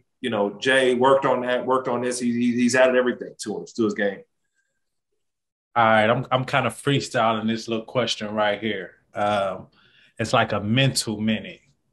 Kind of want to talk about the mindset, just like being a journeyman in your career, and just everything like. From the beginning, you was always talking about like you had to, you had to push the envelope every single time that you had, like kind of like take us through that mindset and that mentality that was, able to provide all of these opportunities for you to, because a lot of, the regular population see an athlete as just being this physical specimen. Like, I want you to kind of just dive into that mental mindset that you kind of had to have through your career. I talked earlier about my blessings, about being cut, about not quitting from my pops. I'm so scared of being cut in high school or not making the league that when I got my mindset right or I got there, I was going to make sure I didn't cheat the game. So in practice, in drills, I had to come away knowing I left everything on the floor in practice. And because I did that, I have to live and sleep on a clean pillow, clear pillow, that in the game, I did my work. Did it all. And then I got to go watch film and be honest with myself. Were you in your stance? Were you ready? Did you really do what you're supposed to do? So my mindset was always, I cannot cheat this game because I'm going to be sick for the rest of my life if I didn't put 100% into it. So if I put 100% into something and it wasn't for me, it wasn't for me, bro. So when I decided to do broadcasting, I bet on myself. That same 100%. People think Ryan Hollins just showed up on First Take or showed up on ESPN or something. You know how many times these dudes told me no? Do you know how many times I've emailed and asked and been told I'm not interested until I made these dudes interested? Do you know the film I had to break down of your top entertainers and broadcasters of Mark Jackson, of Stephen A., of Max Kellerman, of Marcellus Wiley, of Colin Cowherd, on Skip Bayless, and breaking down film on them, and then myself and saying, how can I be better? Or in broadcast is someone, I don't want to say it's like the league, but stuff you can take away of even to the basketball. I'm only guaranteed one game. So I got to pop off for one game or one practice to get another practice. That was basketball for me, not as broadcasting. I was only guaranteed, we'll put you on First Take for one time, bro, for one segment. I got to pop off, bro. Houston Rockets, I'm new here. I got to come with it for this fan base to fool with me and to give these young boys honor what they're doing on the floor. Or they're going to be, because guess what? I got cut in high school, bro. Then I had to watch somebody do what I wanted to do. So I'll be darned if I'm not going to give my 100%, bro, because now I got to sleep with it. And now I got to be honest with myself, bro. We be lying to ourselves. We're like, man, he cheated me, bro. He fronting on me, bro. He hating on me, bro. I got to be honest with myself. So when I say he hating on me or he did me wrong, bro. Because I gave 100. I got to be G with myself, straight up. And that's what I learned, and that's how I've grown. And my worst moments is when I fell away from that. But when I got back on that, dog, what did you do? Or like people don't know, when I got waived from Cleveland because Boston wanted to trade for me, at the end of the day, I had to wake up in the morning and realize I got waived from the NBA for the first time. Dog, your first time getting cut, getting waived, and you sit and wake up because now your life is defined on who you are as a basketball player in that time. So I'm telling you that all your work as a kid, all your work in college was not a success, that you had worked in vain. Dog, I was in Cleveland in the basement like 50 Cent, bro, hitting push-ups, hitting sit-ups, hitting, you know what I'm saying, running on a treadmill, stretching, because I'm like, dog, there's a waiver period before you can get picked up. And even though I knew Boston was going to pick me up, I had like 2 weeks where I had to sit. It's a moratorium or whatever it's called. I had to sit and wait. So you got to sit and wait, bro. In your mind, you visualizing something, you having faith in something that's not there. And you got to go out and you have to produce. And I cannot sleep with myself if you didn't get my 100%. And we all sometimes we worry about this anxiety in our life, this frustration in our life. We eliminate our anxiety when we put in the work, when we are proactive. And if you cannot tell me you have anxiety after you gave 100% effort. And when you don't know, you ask, big bro, can I sit down and have lunch with you? Can I pick your brain? Can I talk with you? No one taught me how to do broadcasting. I didn't really go to a formal school for it. I took 2 sessions with the NBA. Broadcaster U1, broadcaster U2. The rest I had to go get. How can I be better? What did I do wrong? I'm going to my bosses. How can I improve? And then I got to go work on it because they're going to tell you you're good. And then behind your back, they'll be like, man, I'm off you. I had to go grind and get this. I was not made like this. I had to force this. Mm-hmm. So this broadcasting, this speaking, this basketball, like I had to go get it in a different way because Mike, that's why we on here, Underdogs. Nothing was given to me. I'm not the most talented guy. I'm not the best looking. I don't speak the best. I've had to learn these things that other people do, and I had to watch them, and I had to go grind and work on them myself on this stage. And then I just had to have an opportunity. We'll bring you in as a guest spot because, as a former ball player, they'll all let us in. You got to honor that. Yeah. They'll let us on ESPN or Fox for like one time. Mm-hmm. I'll interview you. And it got to the point like, bro, I don't want to be interviewed. I want to host. But they want to put you in that box because the scariest thing that happens is when they realize that you can be a ball player and then you can do my job, but I went to school for 10 years. Mm-hmm. Well, Craig Smith is 6'8", and he can jump, and he's athletic, he's good looking, and he has charisma and swag and all this. He can't be smart too. Mike can't be smart too. He already has swag. And he's a big NBA player. He can't have that. So we like, nah, bro. So why you think I put my suit and tie on? Mm-hmm. Because I want to learn how to get down on your side of the field too. Word. Yeah, you already had basketball, Craig. Why do you want to do what I do? Shut up and dribble. Yeah. She wasn't the only one thinking that because I don't want you on my side. Exactly. Oh. We do your job is creative from what I do. So why can't I do what you do? I can do what you can do. You can't do what I can do. I don't want you to. For sure. No, but man, I appreciate you for that. You dissected a whole lot of mental, you know what I'm saying, adjustments, awareness. Like, man, you dived into a whole lot. So, you know what I'm saying? I appreciate you for that. My biggest hurdle, Mike, is sometimes putting my back against the wall.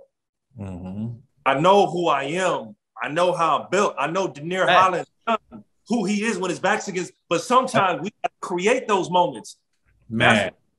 That's where Kobe, that's where Jordan, they're putting their backs against the wall continually. Where we're built like that, but it's like we got to create the environment. You know what I'm saying? Yeah. How do we now create this environment where we feel we're against the wall? Because I know who I am when I'm against the wall, bro. I don't even need, I eat and sleep and then work. And I can live like that and go grind, go get it. But how do I do that when I don't see something tangible in front of me? You feel me? Mm-hmm. That's one of the biggest conversations that I have all the time. It's like, I know how to make nothing from something. I've been creating that my whole life. Like now, how do I deal with, I got a little something and I want more and I want to make that greater and I want to be a greater person. Like I'm doing good, but I want to graduate and take this to a whole nother level.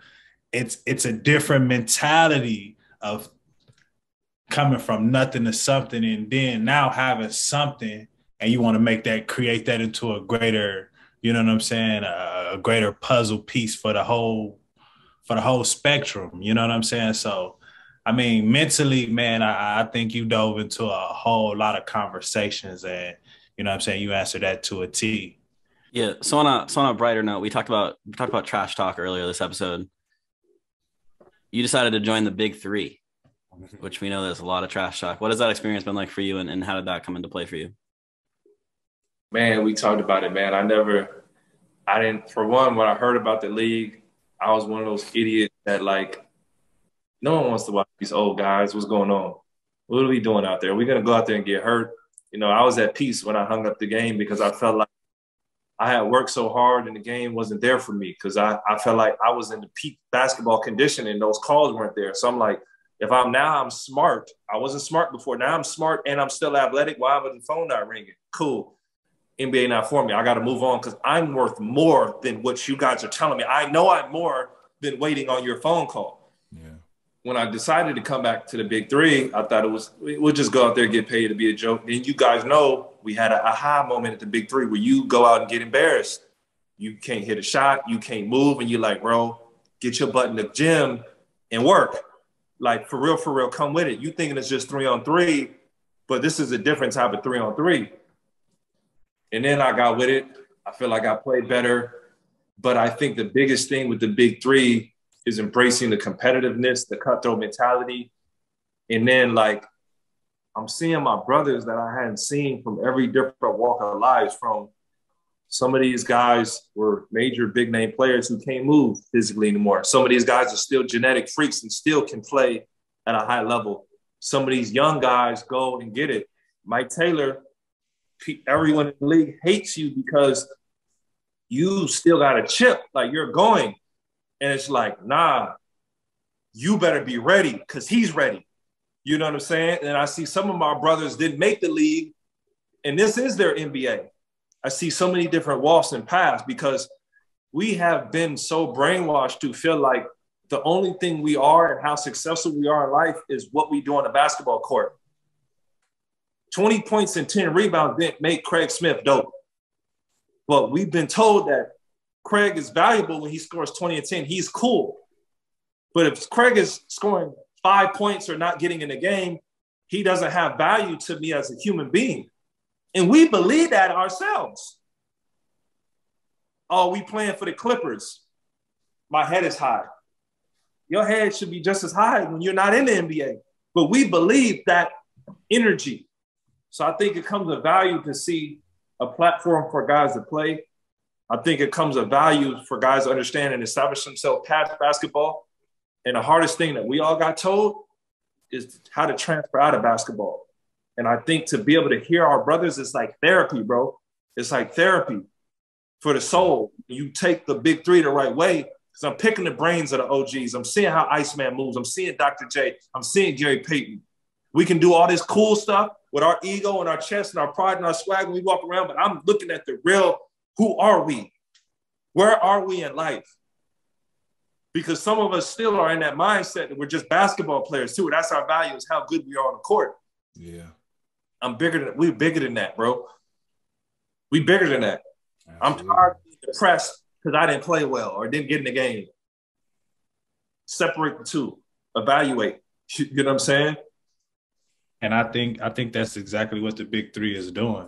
It's filling that void that some of us had that was left out there, that we didn't have those, you know, careers that we may have designed for ourselves in our head that we wanted in the NBA, right? That time has passed us long time ago. But now we're able out there to still have that camaraderie between each other, still be able to be in that competitive nature. You know what I'm saying? To be able to dive back into some of those mental spaces that we kind of maybe, you know what I'm saying? Like, it was a hard feeling for a long time because we got shorted. Like you said, you feel like when you was at your best, you felt like the phone call should have been rolling. I felt like, you know what I'm saying, during my career, it should have been, you know what I'm saying, more so catered to the guard play. Craig, like all of us as players had that moment, especially coming from the backgrounds and the stories of the unique ways that we paved and created to even get there. You know what I'm saying? So I think that the Big Three is definitely that platform that's allowing us to kind of heal some of those traumatic situations that wasn't addressed, that's not so common that we go through as the player mentally. You know what I'm saying?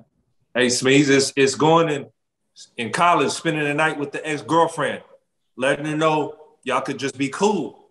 Y'all separate and be cool. Or y'all had a weird little tension. Why you girl? Why she with old boy? Y'all got a weird tension where y'all could separate now and we could be friends. Be cordial. Have a conversation. The last time we had a conversation, we was yelling and arguing. It was a lot of emotion. That's what the is for some cats now. Yeah. He's walking away. We seen our brothers walk away and say, I'm good. And you see cats come in with that, I should be in the league. I got to prove it. For sure. Yeah.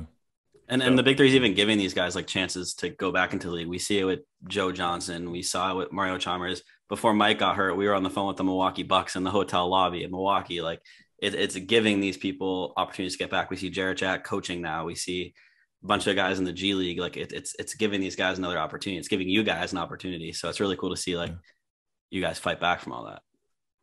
For real, bro. For real. All right. Shout out to Cube for that, man. Shout out to Cube for sure. Getting all the hate and all of that stuff that you get on social media. I mean, now going through all of the interview and all of the stuff that we know now, kind of know that you kind of built for that type of stuff. You know what I'm saying? Like that's when you kind of ready to show and prove yourself. But getting all the hate that you get on social media, how do you respond to that? And does that play any, you know what I'm saying, effect on your mental health? It did. For a moment, it was eating me up. What people didn't realize, I came out like such a strong personality that I was never supposed to be in a situation that I was supposed to be in. Ryan Hollins was never supposed to be a headline.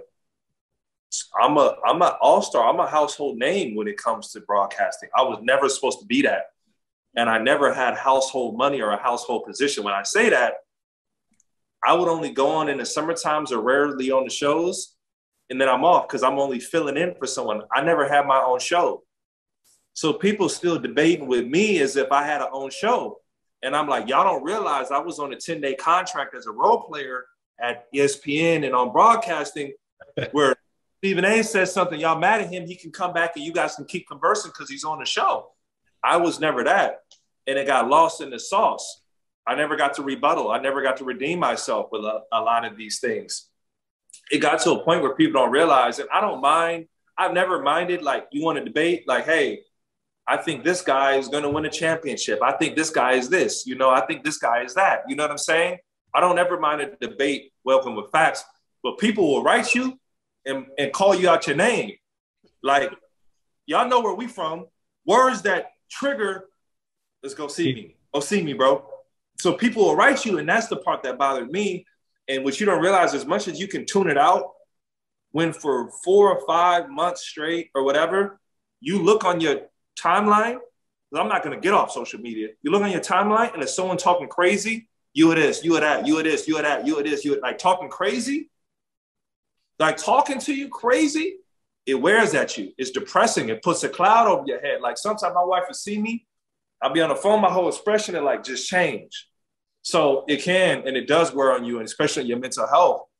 And I think the disappointing part for myself that I've learned and I've grown and matured on is that these people are not going to, I've never, you know, as ball players, we never played a public game because we're taught to just shut up and get on the court. We could lose our job if we say the wrong thing in the media. You got to have your own little PR campaign on that side. And that's something I approached the media side when I blew up and I wasn't equipped for it as a player, where just shut up and do your job. You're going to see me on TV. You'll see me on the game. All that matters is my teammates. I had no teammates on that side. So that's something I've had to grow and mature on, where you do your PR, you do your own campaign, you do your speaking, you do your whatever, because people did not know who I was. And when they were coming to check me out, they didn't understand who I am as a person. They just see a 5-minute take or a 30-second clip that was engineered a certain way to be shown from ESPN or one of these major platforms. They don't know who I am. And ESPN never endorsed me to put me on a show, to put me in these places to where I could come out and grow or have consistency. That's why I love the Houston Rockets and AT&T Sports, because this is the first time in my broadcasting career I have consistency. I'm proud to say that I am the head broadcaster for the Houston Rockets. And unfortunately, I never played for the Rockets. I got a love for them. They helped me fall in love with the game of basketball. But it shows that they believed in my hard work and dedication to the craft to give me an opportunity, because normally that guy had played for the team. He's from the city. It's kind of like a move like that. Yeah. But I'm so proud and thankful because my hard work has finally been noticed. That moves me different. My grind has been noticed, and they said, we want you. We don't care if you didn't play for us. We want you because we believe in what you can bring to the table and who you are and how well that you are and how you've worked at your craft. And I cannot express, it's beyond money, because, as grinders, as underdogs, it's the first time not an underdog. Like, we appreciate underdog, like Mike, like all those sleepless nights, all those grinds, all those conversations with yourself, all those long flights. You know what I'm saying? Yeah. Paved your own way again, yet again. I'm consistent. Mm-hmm. So I'm not coming on for 2 or 3 segments. They're hearing my voice, bro. And your views. And buying in. And I'm thankful for it. Y'all see me reposting and putting something up all the time, bro. I'm so thankful for it. It's crazy. What is something you wish fans knew or understood? Who I am and my grind and my journey. Suckers just see the highlights. That's the era we live in. Mm-hmm. We out the mud, bro. I wish they really understood that. When you call an NBA player trash or you don't think something, you don't value, I wish you really saw, like, dog, get in the mud with me. Mm-hmm. Go grind. That's what I wish they knew. Like, then go commit to your family and to your God. You know what I'm saying? Go make those commitments and work out on yourself every day. That is hard, bro. I wish people understood and they knew that. That is a struggle, because we do everything outward of that. You know what I'm saying? And then coming and refining your mistakes, that's work. That's work. I always say, imagine going in a dentist office, right? And a basketball player going up to the dentist telling the dentist he trash and he can be a better dentist than he can at his job. Fact. And let me try that. Let me try that procedure on your do that root canal, bro. I could do that. I could do that. Mr. free throws. Yeah, I can shoot better than him. Yeah. Well, hopefully this episode helps get your story across. That's our goal here. Your funniest NBA moment? Oh, I might have a couple of them, but I'll probably say it was embarrassing too. But they was getting a laugh out of it. Everybody was cool. Boston was one of those teams. We were so focused on winning. It wasn't all the clowning in the locker room. Dudes just be clowning. They're not taking it serious or whatever. Or just, he's always an ego contest. And I went up for a lob from Rondo, and I caught it from too far back, and I tried to dunk it, bro. And I fell out the air on the lob on my tailbone. And I was like laid out, bro, on the ground. And they said that they said I was on the ground. Everybody went down. Thank God it was like the end of the clock situation, bro. They said I was on the ground calling timeout.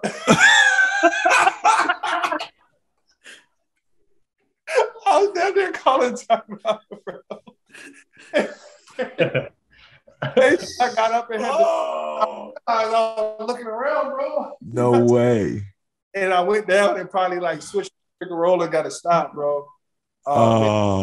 It was so was you in mid-air when you was falling down doing it too? Or you was just it was like a half court live. I ran, I dunked everything from Rondo, but this one I get it and I missed the whole rim, and I'm up there. He said I missed it. And it was like hey, this in the game.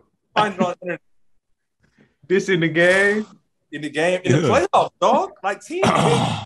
This is on TNT. Bro, Hollins appears to be hurt on the end. You know, I got man. My whole team is so tough and so rah-rah.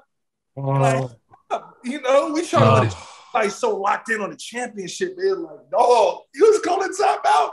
And the other team was 4-on-5 and didn't score. Oh my God. I'm really crying. That was hilarious. Oh my God. Oh, I was hurt, bro. I thought you was talking about practice. on TNT Live. Like the fail, like I know when I hit the floor, they hurt. Like dog, it was bad, bro. Jackson the Fool wasn't out then, was it? No. Dog, hey Mike, and then had to play the next game and couldn't complain or nothing. Like, you know, I'm not gonna I look playoffs. I'm trying to get paid. Like, dog, my tailbone was. No, he had a bruise too. It was black and blue too. Dog, my skin, God. bro. Oh Skin. my God, yeah. Ooh, that's definitely a funny moment on my mama. Bro, thanks for that. I'm gonna look it up. We gotta look it up.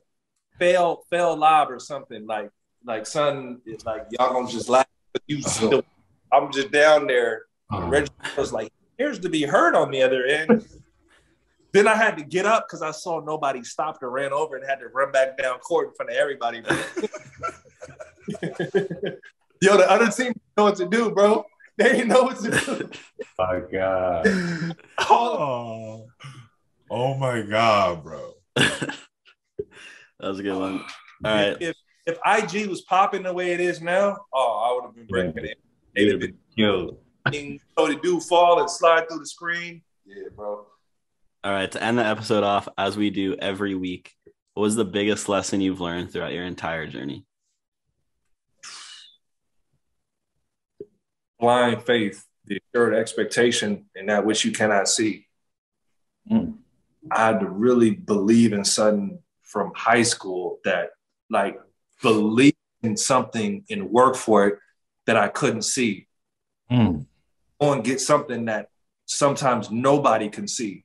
You know, at a certain point, they're like, "Hey, Craig, you're an NBA player. Mike, Mike, I think you can make the team. Mike, you're gonna go to the league. You know, if you do this, this, and this." You got to believe in it when nobody can see it. That's the biggest thing advice that I give to everybody. Find something that you love and believe it and work for it. But you got to understand they might not be able to see that. It might just be you seeing it. Believe in that bad boy. That's going to do it for episode 8 of the Underdogs Podcast. Shout out Ryan Hollins. Thank you again for coming on, blessing us with some words. Appreciate you, bro. For sure. Let us know of your platforms where people can follow you at. Anything you got coming up, whatever what it is, just let us know. You guys can check me on the Houston Rockets broadcast, having a blast. We are cutting up, man. Myself and Craig Ackerman on Instagram, Ryan Hollins, the Ryan Hollins on Twitter and TikTok, official Ryan Hollins. I'm trying to, get with the young kids, trying to do that. You know what I'm saying? But that's my thing. Y'all interact with me, tweet me. I try to try my best to talk and converse back, so just having a blast, man. Awesome. I'll link all that down below in the description. Make sure while you're down there, hit that subscribe button for us. See you guys next week. Peace. BOA. BOA. BOA.